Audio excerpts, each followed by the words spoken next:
It is a religion of peace, submission, and commitment to one God and all He created. It is a way of being, a way of life. It is Islam, and fully 1/5 of people in the world follow this faith. They call themselves Muslims. Hello, I'm Chaplain Dean with the Chicago Police Department. This is the second in a series of videos to expand your knowledge and understanding of the many diverse communities within our city. Having even a basic knowledge of a person's customs and culture enables police officers to conduct their duties in a more efficient and respectful manner. Today, we explore Islam. The Chicago area is home to more than 400,000 Muslims. Many are immigrants from around the world, but many more are second or third or even fourth generation Americans. For example, within the United States, the largest constituency of Muslims happen to be African American. After that, you have many Southeast Asians, Pakistanis, Indonesians, Malaysians, and then down there, then you have some, Arabs. And there are Muslims of every stripe, of every color and nationality. There are white Americans who are Muslim, African Americans who are Muslim. There are Russians and Chinese and Japanese who are Muslim. It's very important to keep in mind that Islam is not an ethnicity. It is simply a very basic religious creed. Muslims believe in one God who revealed Islam through all the prophets, with the final prophet being Muhammad. Abraham is like the father of the three faiths, they call it, and the Christianity and the Judaism, it's all linked together. We're all of one God. That is the very definition of Islam, is to submit oneself to the message of God. We must stand for the protection of life. We stand for law against crime. We stand for morality and obedience to the law. As human beings who are living in the society, we're very committed to the upliftment of this society. And that we see as definitely a religious obligation.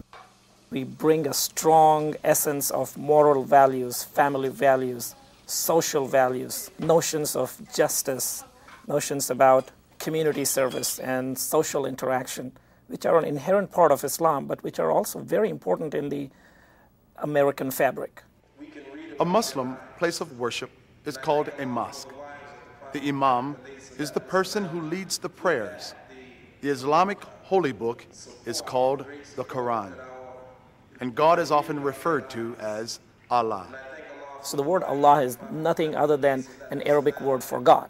In fact, many of the Christian population in the Middle Eastern areas, they refer to their God as Allah because it's just an Arabic term for God. Muslims practice the 5 pillars of Islam.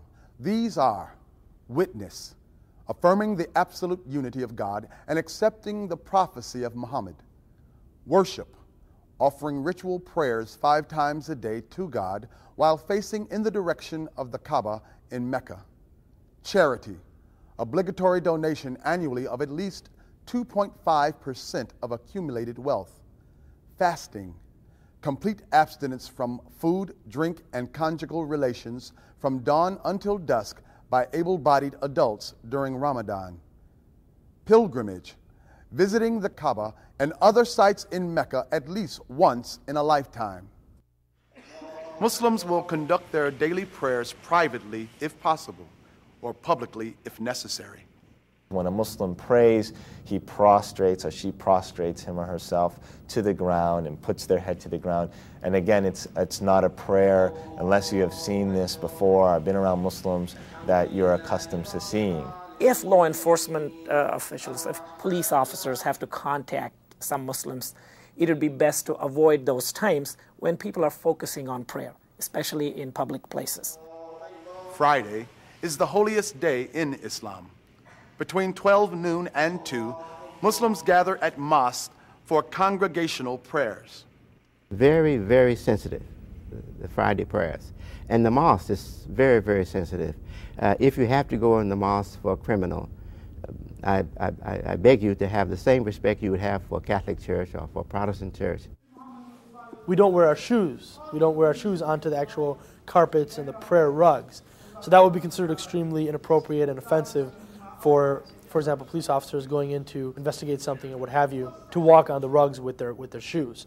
Of course, also there are copies of the Quran oftentimes that are kept in these mosques on bookshelves throughout the mosque area itself. It's considered extremely